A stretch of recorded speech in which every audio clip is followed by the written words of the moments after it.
guys, Comic Uno. Today I'm doing a review for Superior Spider-Man issue 3. Actually, just last week issue 2 came out. So they are releasing this series twice a month, I think.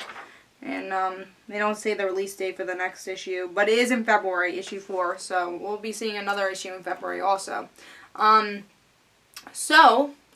I start talking about Superior Spider-Man, I have 4 reviews I usually do on DarkAvengerINC that I did on that I usually do on Comic Uno that I did on DarkAvengerINC this week, which is Smallville issue 10, Red She-Hulk issue 62, Ultimate Comics Spider-Man issue 20, which is actually my pick of the week, which will be featured on my channel and also be on DarkAvengerINC, of course, and Young Romance, New 52, which is the Valentine's Day issue for DC Comics. So if you want to go check those out, again, Ultimate Comics will be featured on my channel, but all the other ones will be on DarkAvengerINC. So go in the description below, and there'll be a link for DarkAvengerINC, so you go check out all those reviews, especially my pick of the week. Definitely want to go check out that. But let's talk about Superior Spider-Man issue 3. Let's talk about the cover.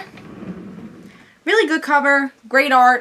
We have the spider signal, which is actually kind of important for this issue, and brings up great points. Good art. I wasn't totally excited for this because I was like, oh, what are they gonna really bring? I was into that Mary Jane story. She's not really gonna be in it for long. Like, what are they gonna bring into this story? You know, I was a little concerned about it, but let's see if I liked it.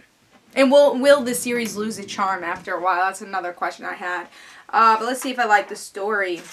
So, in the beginning, we get to see J. Jonah Jameson. He's trying to play nice with Spider-Man. He makes a spider signal. And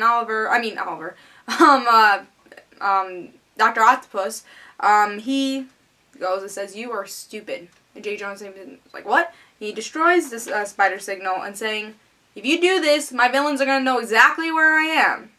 Good test. So he's like playing clever with J. Jonah Jameson. J. Jonah Jameson's like, alright, that was stupid. But he's still like, oh, thank you. That was a test. So I love their relationship with each other. I love that finally when Peter is dead, J. Jonah Jameson likes Spider-Man, which is, I think, hilarious. We also get to see that the Vulture is back, and now that it's Dr. Octopus, we get to see his past with the Vulture, and Peter Parker actually explores the past in his mind, which is kind of interesting.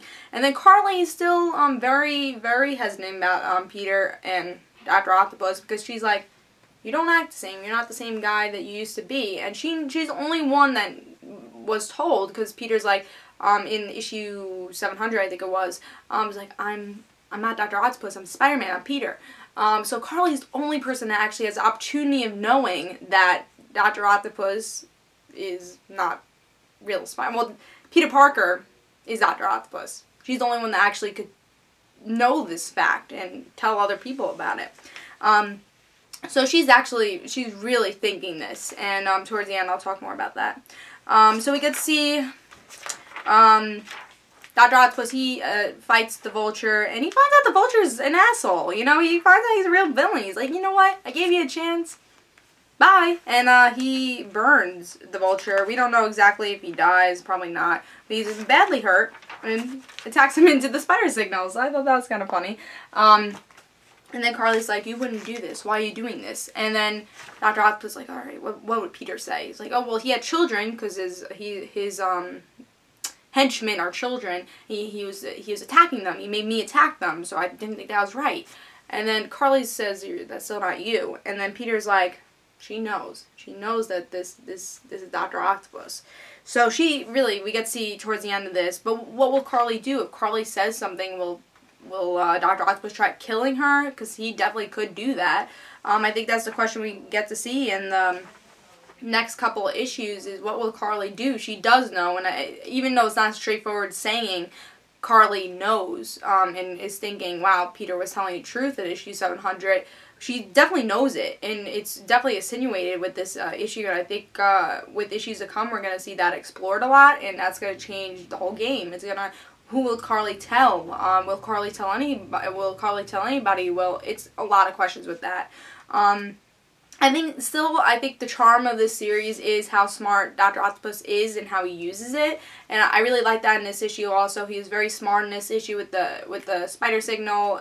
That was hilarious. It still has the charm of the supporting characters, and still has Peter in this, so it is a really good issue. I thought it was a solid issue. I don't think it was better than issue 2 and 1, so I'm gonna give this 4 stars. It still has that cleverness. I know people are getting annoyed because it doesn't have those quips that they're so used to having with Spider-Man, and I do miss those also. I don't think it's a downfall for the series. I think it doesn't give it a little bit of a serious tone. That's Dr. Octopus for you. So a lot of good things are happening here. We're getting to see Dr. Octopus explore being Spider-Man and attacking his friends, quote unquote. Could he change his friends to become heroes? And he tried in this issue, but he's also realizing his friends were villains and he never really was doing the right thing. So I want to see this character develop. I think that's the most important thing with this beginning of Superior Spider-Man, because we all kind of know that Peter's going to come back. They wouldn't make him a ghost if he wasn't coming back, and a lot of people speculate it's going to be during the summer. But I think this whole entire time you just have to see Dr. Octopus grow into a character that's likable. Still, kind of like I would say Kane. Like, still a villain. He doesn't really know who he is, but still wants to be a hero. And I think that's where Dr. Octopus has to grow. And I'm sure there will be a place for him if Peter does continue being Spider-Man. So it should be interesting. And, yeah, I like this issue. It's solid. Again, not perfect issue here and there. It's like a good issue. It's a solid issue, and I'm gonna give it 4 stars. Really can't wait. I think the thing I'm waiting for is see what Carly does. I think that was the most interesting part, and it's always interesting to see what Dr. Octopus does with Superior Spider-Man and with being Spider-Man. And there was a little less Peter in this, which is also a good thing, because I felt like in issue 2 he is kind of overshadowing the issue. It's like we're hearing the commentary of Peter. Like, that was a good thing, but it was also a bad thing, I felt, because it is Dr. Octopus's book, and if you want to have Peter, just bring him back, you know? So I think it's going to be very important that he is a ghost stone. I'm glad that he did give his 2 cents, but it wasn't overshadowing Dr. Octopus' story. So 4 stars, pick this up. It's Comic Uno. Hope you guys enjoyed. And guys, don't forget to follow me on Twitter for Comic Uno and the Reddit situations. I say pick this up, and I'll see you guys later. Bye.